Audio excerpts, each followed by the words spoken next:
But I do feel very strongly about the fact that great men have been disenfranchised for a long time and have not been able to sit in high places politically or on other levels because of color.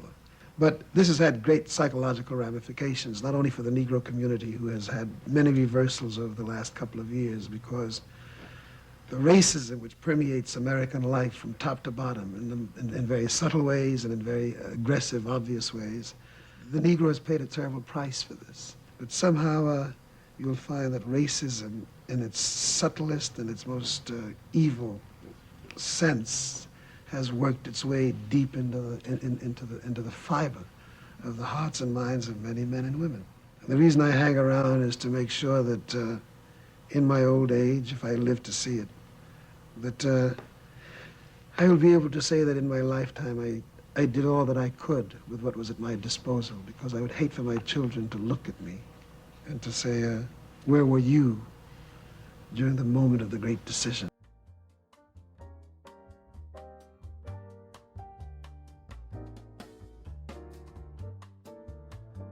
Before he was the voice of Calypso, Harry Belafonte was already a voice for change. That the American Negro has endured for many generations in this country, which he helped to build, the most intolerable injustices.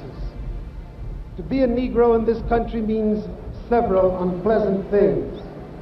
In the Deep South, it often means that he is prevented from exercising his right to vote by all manner of intimidation, up to and including death. This fact of intimidation is a great weight in the life of any Negro, and though it varies in degree, it never varies in intent, which is simply to limit, to demoralize, and to keep in subservient status more than 20 million Negro people. And long after the music faded, his commitment to justice only grew louder.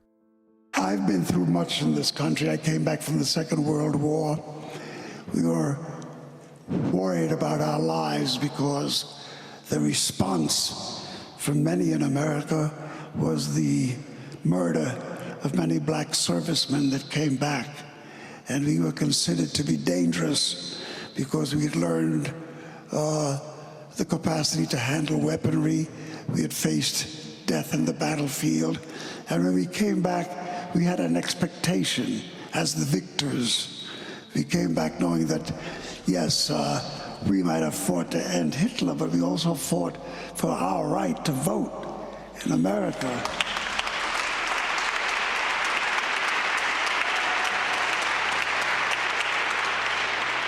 And that in the pursuit of such rights came the civil rights movement. Well, that can happen again. This is the story of a singer who transformed his fame into fuel for a movement and used his platform to confront injustice at every turn. Harry Belafonte exploded onto the national scene in 1956 when his album Calypso became the first LP by a solo artist to sell over 1 million copies. With his smooth vocals and Caribbean roots, he became an icon, but he never saw music as his endgame. Belafonte had grown up in poverty in Harlem and Jamaica. What was it about your childhood? It was mired in poverty. There was some abuse. You talk about your father. What shaped you from the earliest days? Well, you mentioned it in framing the question, poverty. My mother was a single parent, and she struggled to raise us. And my father was an alcoholic, very violent most of the time, away from home. And I watched what poverty did to her. And through the years of growing up, watching her struggle and watching her use her instinctual genius to survive from day to day, through that struggle, I was required to make a commitment to always fight injustice. And she told you that, didn't she? Yes, that was her counsel to me. Never go to bed at night knowing there was something you could have done during the day to fight injustice and fail to do it. From the beginning, he was politicized by artists like Paul Robeson, who told him, use your voice not just to entertain, but to empower.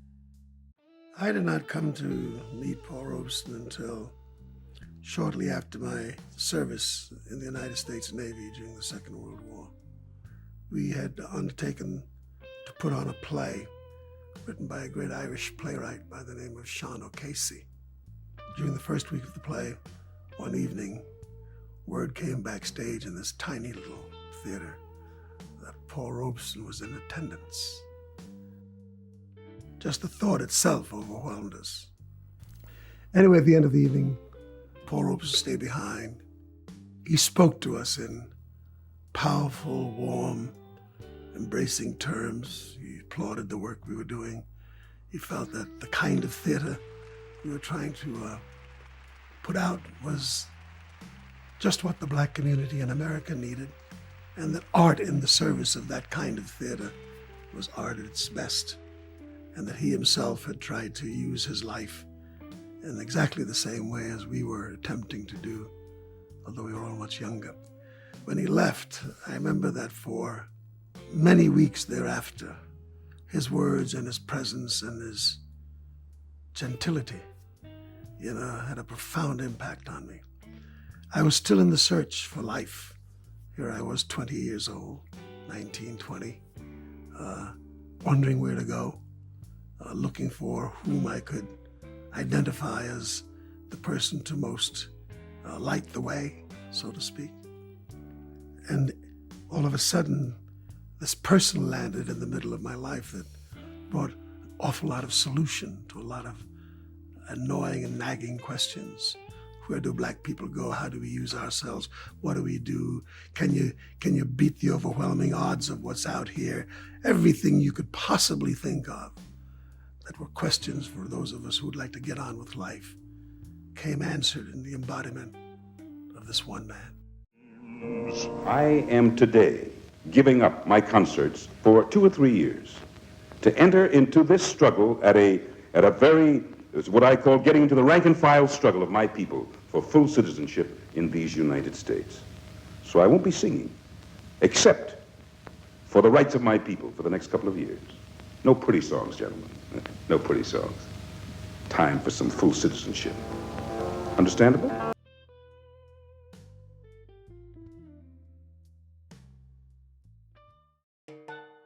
If you're enjoying this story, please take a moment to like this video and subscribe to the channel. It helps bring more untold histories like this one to light. Even at the peak of his fame, Belafonte refused to perform for segregated audiences. When I first worked Las Vegas in a place called the Thunderbird, when I walked into the lobby, the doorman looked at me in a very strange way. And I was told that I couldn't come into the hotel through the front door, that I'd be living in the black section of Las Vegas. I could not eat in the main dining room, and when I suggested that this whole ritual would not be workable, I was informed that the only way that I would leave Las Vegas if I didn't fulfill that contract would be in a box. He donated concert proceeds to civil rights causes and met frequently with activists. It wasn't long before he crossed paths with a young preacher from Montgomery, Dr. Martin Luther King, Jr.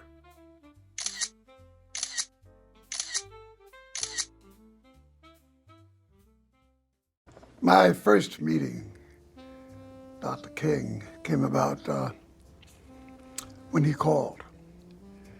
He was down in Montgomery, and he was on his way to New York to speak at the Abyssinia Baptist Church. While here, he was wondering if he could have the opportunity to speak with me. And I welcomed that chance. I didn't know him. I was curious as to who he really was.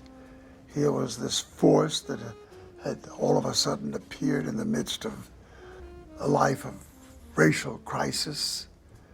So when he came, I told him that I would gladly meet with him if he would permit me to come to the church and listen to his speech to the clergy. We spoke. He told me about what he hoped to achieve with Rosa Parks and with the Montgomery, Alabama bus boycott and with what was the dawning of the movement. There was something about him that made me want to know more. I had not met anybody quite like him. His calm, his rather measured way of speaking, his utterances were quite deliberate. Well, I think the biggest problem that the Negro confronts in the South today is the continued existence of a system which stares him in the face almost every day, saying you are less than, you are not equal to. And I refer to the system of segregation. The tragedy of the system of segregation is that it not only harms one physically and makes for physical inconveniences, but it does something to the soul. It gives the segregator a false sense of superiority, and it leaves the segregated with a false sense of inferiority. The bottom line was that he wanted to know whether or not this path he was on, this journey he was taking, whether or not I'd be willing to be part of his flock. I think the most important thing for me was not only an opportunity to serve a cause I'd already been committed to, that somehow he went beyond that. It was not just a matter of race. It was a matter of the larger humanity, what was happening to the world. I decided that I would throw my lot in with his. Their bond deepened quickly. King often stayed at Belafonte's New York apartment when traveling north. Belafonte later said, "We were more than friends. I became his confidant, his financial backer, his sounding board." What I did not anticipate was that our relationship would have lasted as long as it did, or that it went as deep as it ultimately did. We became very close. I guess I could use some of this time to get into pleasantries and to talk about the many experiences I've had with you, not only here, but in Europe and other places. What do you have in store for us this summer? That's a good question.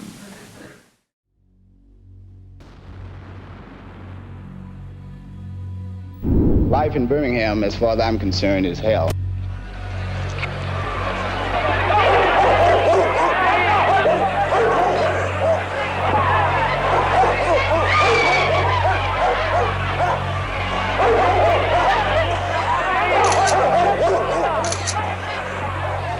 Next, the fire department was brought in, and Bull Connor ordered water hoses turned on the demonstrators.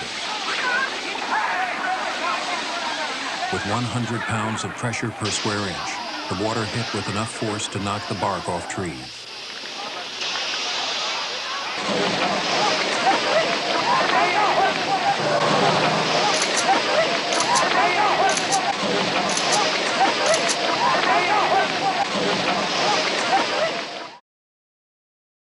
In 1963, as the Birmingham Campaign faced a funding crisis, Belafonte gathered wealthy allies in his apartment and raised $50,000 in days, enough to bail out Dr. King and hundreds of child protesters from jail.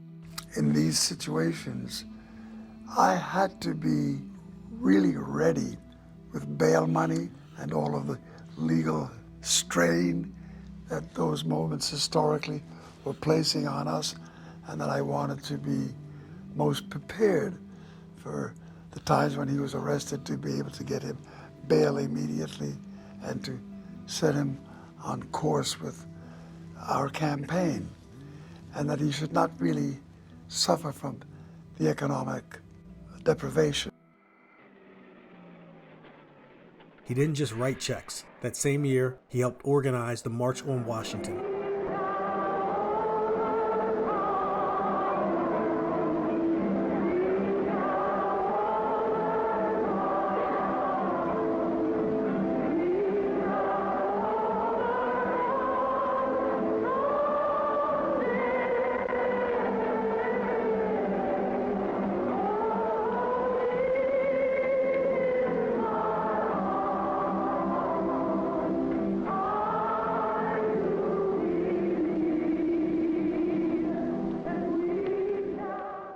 Belafonte persuaded celebrities, from Marlon Brando to Paul Newman, to stand on the steps of the Lincoln Memorial as Dr. King delivered "I Have a Dream."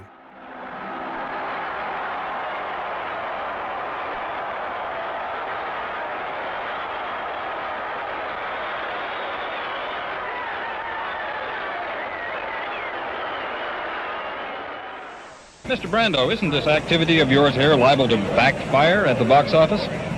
Well, it's whether it backfires or not, it's incidental to the cause. I think that we feel, and many people of goodwill, many more than is generally thought of, are interested in bringing this unfortunate situation of the Negro and all other oppressed groups, such as the Filipino, the Jew, the Mexican, the Chinese, the Japanese, to a very abrupt end.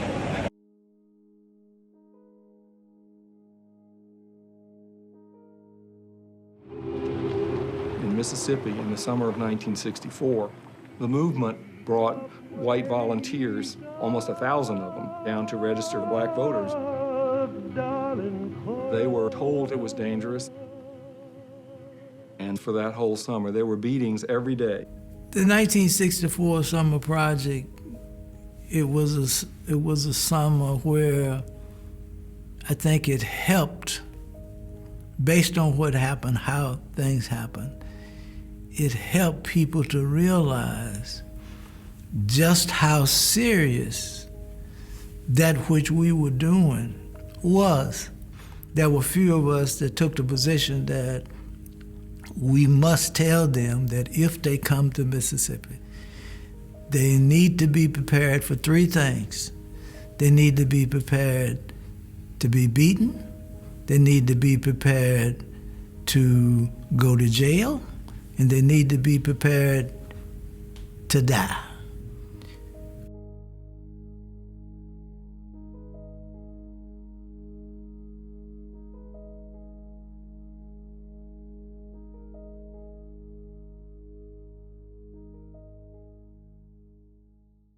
In 1964, during Freedom Summer, he and Sidney Poitier flew into Mississippi to deliver cash to SNCC workers.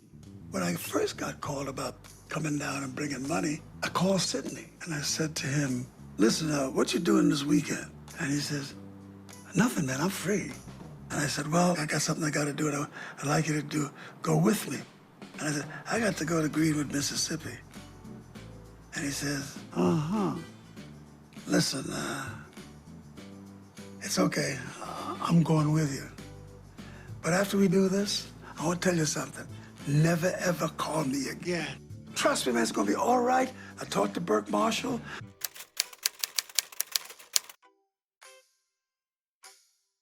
Talked to the Justice Department. They're going to have marshals. So we get out. We left from Newark. And from Newark, we went into Jackson. And we got on this little plane. And when we landed in Greenwood, it was empty. And all we saw was one black man in the whole airport pushing a broom, cleaning up the place. And I'll never forget, Sidney looked at him, and he looked around a little longer, and he said, that don't look like no FBI. That ain't no FBI. That ain't one of us in disguise. We was all these marshals. When we got in to the cars and started up, all of a sudden these headlights went on. And I turned to Sidney and said, there's your protection. Willie Blue said, Marshall's my ass. He said, that's the Klan. The front car was a pickup truck. And I'll never forget, the pickup truck had a big 2x4 block of wood strapped to the bumper. And as they came up behind the second car, they kept ramming it. What happened was a bunch of cars came out of Greenwood with SNCC volunteers and other people in, and they came barreling down the highway, and they met up with us. And then they all kind of got into like the cavalcade and drove into Greenwood.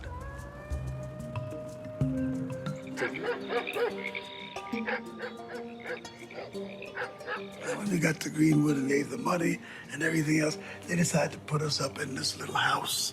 And outside, one of the people was sitting there with a shotgun. Harry, he stayed in this house with the family in the Delta. It was so dangerous.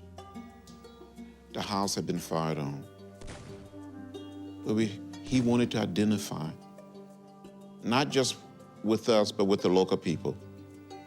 But he also wanted to bring us a sense of hope that we're with you. And I will never, ever forget that. Belafonte later said, "We weren't heroes. The real heroes were the kids down there facing death every day."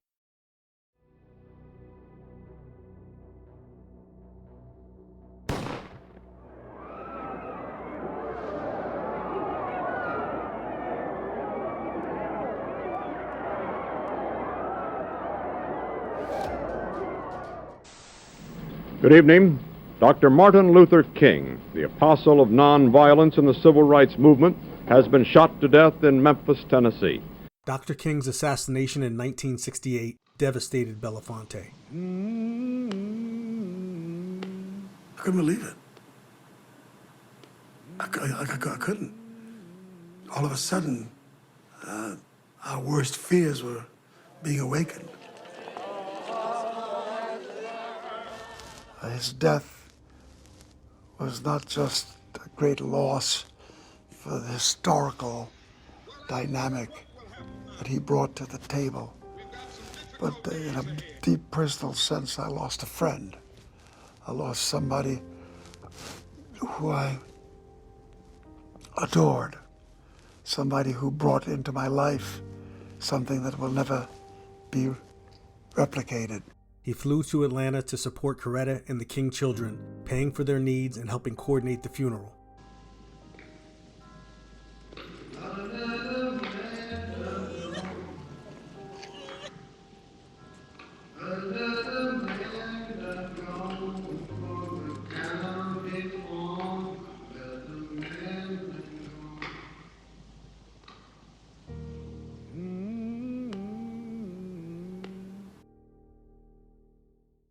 Even after King's death, Belafonte remained a guardian of the movement. He chaired the Martin Luther King Jr. Memorial Fund and ensured that King's family was supported.